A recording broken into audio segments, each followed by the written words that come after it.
Bonjour, bienvenue sur Comment fait-on, je suis heureux de vous retrouver pour une nouvelle recette. Aujourd'hui, nous allons réaliser ensemble des choux craquelins. Alors sur le coup, c'est uniquement les choux, comme vous pouvez le voir ici. Là, c'est juste un exemple de ce qu'on peut faire avec. Voilà. C'est une recette toute simple, c'est des choux traditionnels sur lesquels on rajoute une petite pâte, j'aurais tendance à dire une petite pâte sablée, mais enfin c'est pas tout à fait une pâte sablée, vous le verrez. C'est très simple à réaliser et surtout ça change des choux traditionnels et en plus c'est vraiment très très bon. Donc voilà, je vous donne d'abord les ingrédients et puis après je vous explique comment faire cette délicieuse recette de choux craquelins. C'est parti! Alors, les ingrédients pour réaliser de la pâte à choux craquelin pour environ 30 choux. D'abord, pour la pâte à craquelin, vous aurez besoin de 80 g de beurre demi-sel, 100 g de sucre cassonade, c'est important le sucre cassonade, et 100 g de farine. Sachez que s'il vous en reste, ça peut se congeler très facilement et vous les ressortez quand vous en avez besoin et éventuellement vous les faites déjà en petits cercles et que vous n'avez plus qu'à déposer après sur votre pâte à choux quand vous en faites. Ça marche très bien, donc il vaut mieux en faire un petit peu plus. Les ingrédients pour la pâte à choux maintenant. 250 ml ou 25 centilitres d'eau, 80 g de beurre, 3 à 4 œufs suivant la grosseur de ceux-ci. S'ils sont petits, vous en mettrez 4. S'ils sont gros, vous en mettrez 3. Donc n'y allez pas, ne mettez pas tout d'un coup. 150 g de farine et une pincée de sel. Sachez que le temps de préparation pour tout ça, c'est environ 30 minutes, un peu plus si vous n'avez pas trop l'habitude. Le temps de cuisson pour la pâte à choux avec les craquelins, c'est 30 minutes à 180. Évidemment, il faut que le four soit bien chaud quand vous les mettez. Four à chaleur tournante. Hein. Donc 30 minutes à 180 degrés, puis 10 minutes à 150 pour qu'il sèche un petit peu. Le diamètre que moi j'ai pris pour faire mes craquelins, il a un diamètre de 4 à 4,5. Pour ma part, c'est 4,5, mais 4 cm, ça pourrait aussi aller très bien. Après, tout dépendra de la grosseur de vos choux. Voilà, vous savez tout. Maintenant, on passe à la recette. Bien. On va commencer cette recette par faire la pâte à craquelin. Alors pour cela, on a besoin de beurre pommade, beurre demi-sel pommade. Alors le beurre pommade, hein, vous voyez, c'est du beurre qui est ni liquide, ni dur en morceaux. C'est vraiment du beurre que l'on pourrait étaler très facilement. C'est ce qu'on appelle du beurre pommade. Il suffit de le passer quelques secondes au micro-ondes. Vous le sortez quand il y a un petit peu de jus et vous commencez à le mélanger. Vous allez voir, ça va devenir du beurre comme ça. Pour faire notre pâte, vous allez voir, c'est très simple et très rapide. On va y rajouter le sucre de canne. On commence à l'intégrer parfaitement à notre beurre.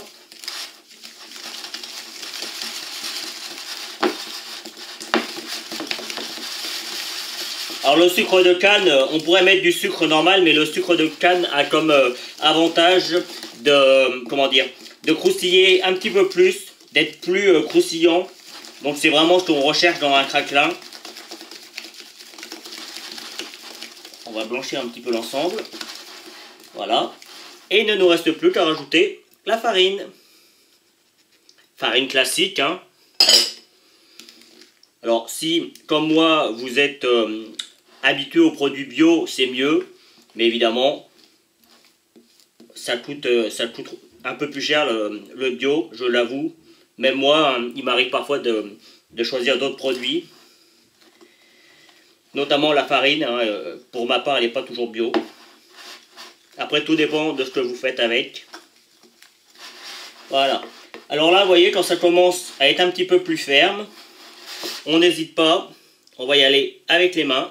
Hop. On doit toujours avoir les mains propres hein, quand on fait de la pâtisserie, de toute façon. Donc, on va commencer à pétrir.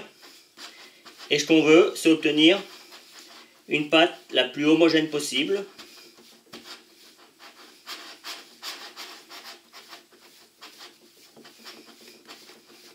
Voilà. Voilà ce que l'on obtient. Tout simplement, c'est pas plus compliqué. Maintenant, il va nous rester à l'étaler entre deux feuilles et on la mettra après au frigo. J'ai pris une première feuille. Je vais venir prendre ma pâte. Et là, ce travail. On vient bien chercher l'ensemble. Hop, on peut se laver les mains un petit peu à l'aide d'un petit sopalin entre temps. Ça colle quand même pas mal. Et là, le but maintenant va être d'étaler notre pâte. Et on veut que ce soit une épaisseur de 2 mm. Donc, on n'hésite pas. On peut prendre un petit rouleau. Et c'est parti pour l'étaler. 2 mm, hein, c'est vraiment très fin. Hein. C'est pour ça d'ailleurs qu'on est obligé de le faire entre deux feuilles. Parce que sinon, on n'y arriverait pas. Donc, vous avez compris le principe. On étale jusqu'à ce que l'on obtienne l'épaisseur que l'on veut. Après, vous pouvez le faire un petit peu plus épais, hein, mais franchement, je ne vous conseille pas. Là, on veut juste avoir quelque chose de croustillant. On ne cherche pas à avoir quelque chose de gros et épais qui soit difficile à déguster. Donc voilà, vous avez compris le principe. Je continue de l'étaler et je vous montre comment ça doit être épais. Voilà, je viens juste de finir de l'étaler. Alors, comme on peut voir, alors là évidemment c'est tout mou, hein, c'est trop compliqué, mais vous voyez c'est vraiment très très fin. Hein. Là j'ai 2 mm, hein, pas plus. Donc maintenant ce qu'on va faire, on va mettre cette pâte à craquelin au frigo, et pendant ce temps là on va faire la pâte à choux le temps que la pâte à craquelin refroidisse et qu'on puisse la découper en petits morceaux comme on veut. Allez, passons maintenant à la pâte à choux. Alors la pâte à choux, je l'ai déjà fait dans une de mes vidéos, mais comme là c'est un petit peu particulier puisque c'est pour faire une pâte à choux particulière, je vais vous expliquer comment la faire rapidement. Dans un premier temps, on met dans une casserole l'eau, on allume évidemment, feu normal, hein, pas besoin d'être trop rapide. On y rajoute le beurre coupé en petits, en morceaux, hein, pour que ça fonde plus facilement. Et on y rajoute également notre sel. On prépare à côté la farine que l'on mettra une fois que le beurre va être totalement fondu. Et on prépare également à côté le batteur. Alors moi je le fais au batteur, mais vous sachez que ça peut très bien se faire à la main. Hein. C'est juste un petit peu plus long et un petit peu plus fastidieux parce qu'il faut mélanger les œufs les uns après les autres. Enfin je vais vous expliquer ça, mais au batteur, surtout que là moi j'en ai quand même une quantité assez grande, c'est quand même plus facile. Sachez également que pour la recette, je vous donnerai une recette pour 30 choux. Là, moi, j'en fais pour un petit peu plus. Hein, comme vous le savez, je le dis souvent, j'ai une grande famille et il faut toujours que je fasse des quantités pas possibles. Enfin, voilà. Je suis très heureux d'avoir une grande famille et pour info, je les aime tous. Voilà, ça c'était le petit clin d'œil. Donc on va laisser fondre, évidemment vous préparez également vos œufs, moi je les ai préparés, je les ai mis au froid le temps que tout ça se prépare. On va donc laisser fondre le beurre dans notre eau. Une fois que notre beurre est totalement fondu et incorporé à l'eau, et que ça commence à bouillir, on voit, ça commence à bouillir tranquillement, on va rajouter notre farine en une fois. Et puis on va mélanger. Alors au début on fait attention de ne pas en mettre partout. On pense toujours qu'on n'en a pas mis assez de farine, mais ne vous inquiétez pas. Une fois que toute la farine va être bien incorporée, ça va devenir une espèce de pâte. Et cette pâte, on va faire en sorte de la faire sécher un petit peu. Donc c'est parti pour une à 2 minutes de cuisson comme ça, vous voyez. On n'hésite pas à mélanger, à la retourner, et il faut que notre pâte, vous voyez, là elle serait presque bonne, hein, mais plus elle est lisse, mieux c'est. Donc on n'hésite pas à la malaxer, vous voyez, et surtout on n'arrête pas de mélanger pendant les 2 minutes, parce que sinon votre pâte va cuire, et c'est pas du tout ce qu'on veut. Là on veut juste la faire sécher, et ça c'est une étape importante quand on fait de la pâte à choux. Hein. Donc c'est parti pour encore 1 minute. Voilà, ma pâte à choux, comme je vous le disais, vous voyez, elle est bien lisse. Là, on voit, elle est bien sèche, elle se défait parfaitement de la cuillère. Donc là, c'est parfait. Alors moi, ma plaque, elle continue à chauffer un petit peu, donc je vais me dépêcher. Je vais mettre ma préparation dans mon batteur. Et là, maintenant, avant de rajouter les œufs, on va faire refroidir un petit peu la préparation. Donc, on mélange lentement, pas besoin d'être trop rapide. Pendant, pareil, il y a 2 petites minutes, de façon à ce que, vous voyez, il y a de la vapeur qui s'en va. Ça va faire refroidir un petit peu notre pâte à choux.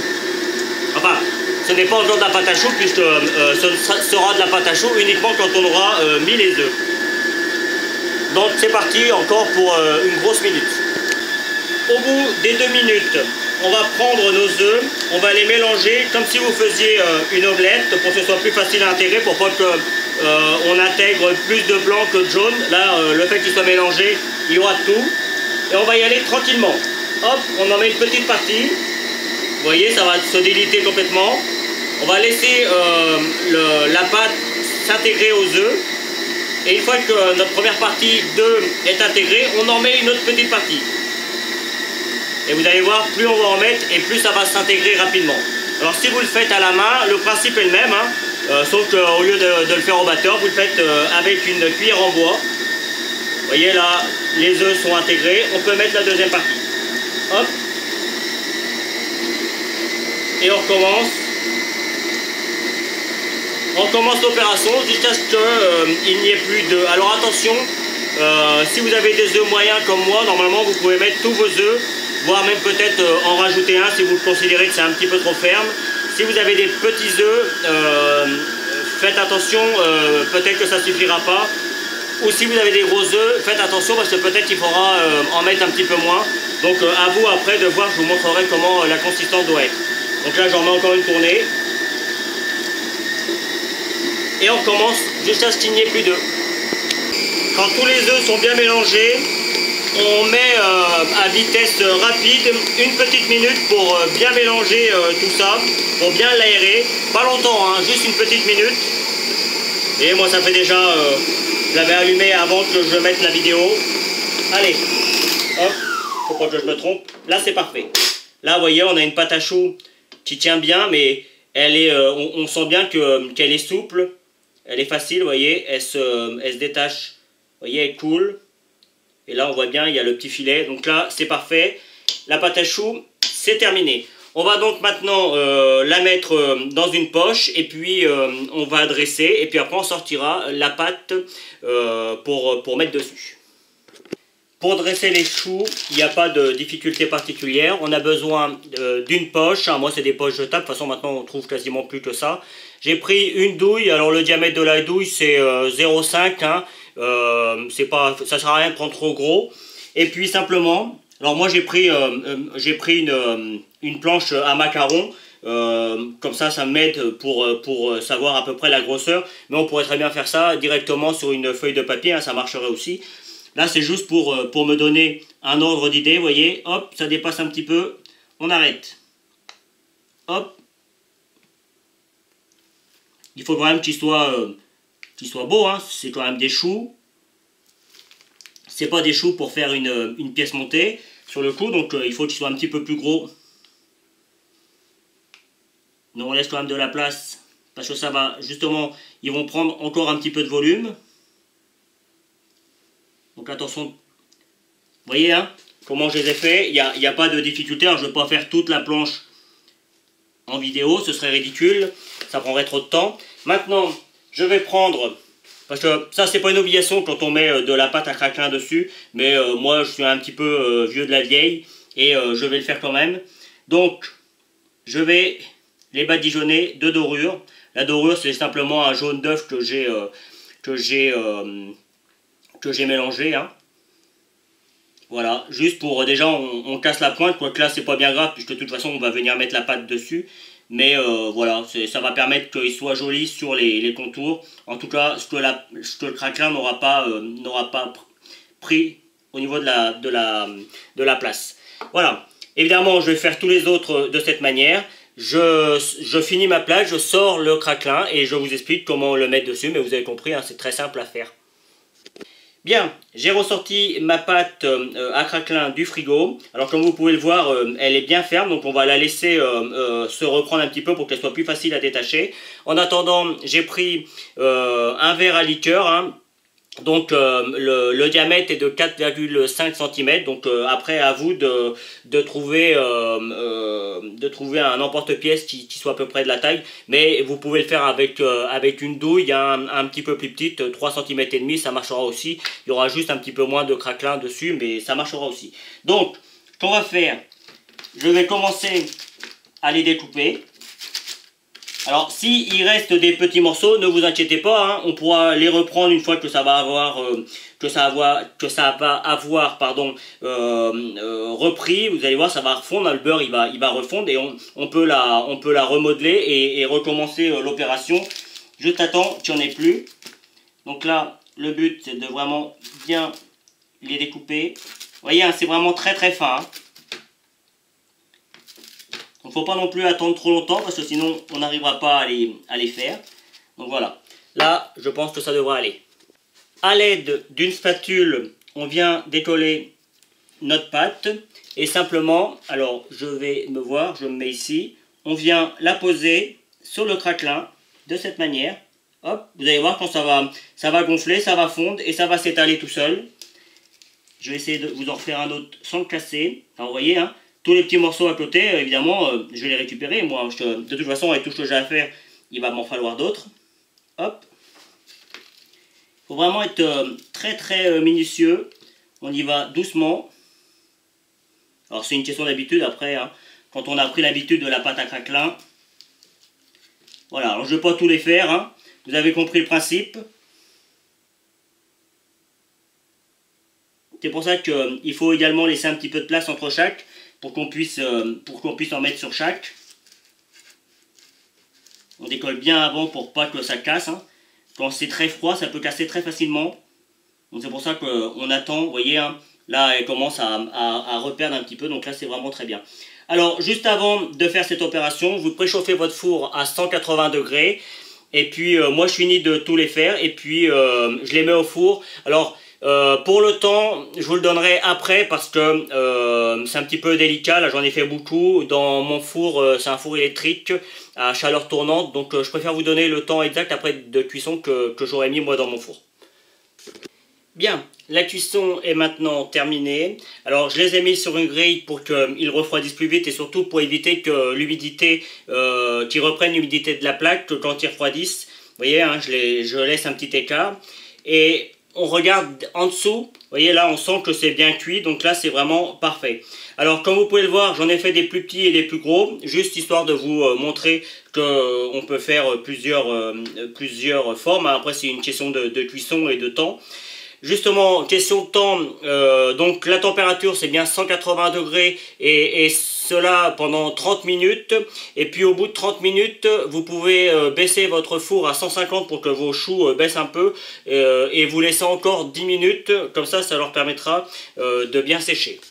Juste pour la fin de la vidéo, je vais vous montrer un petit exemple de ce qu'on peut faire avec de la crème. Comme ça, je finirai la vidéo là-dessus. Voilà. Vous savez maintenant comment faire des choux craquelins. Alors juste comme je vous l'avais promis, j'ai fait un petit exemple de ce qu'on pouvait faire en découpant les choux en deux et en mettant une petite crème pâtissière vanillée. Ça donne quelque chose de joli. Et en plus, je vous garantis, c'est vraiment très très bon. Alors pour les petits choux à la crème, vous les aurez dans une autre vidéo. Voilà. Vous avez juste après mes différentes vidéos que j'ai fait et puis les liens pour vous abonner si ce n'est pas déjà fait. Et puis surtout le lien également de mon site si vous ne le connaissez pas encore. À bientôt! Vous pouvez vous abonner maintenant soit ici dans le coin. Allez sur mon site internet où vous retrouverez toutes mes recettes et puis consultez les deux vidéos qu'il y a ici qui correspondent à des vidéos que soit je vous ai données dans la recette, soit qui correspondent à la recette en question. A bientôt sur Comment fait-on ?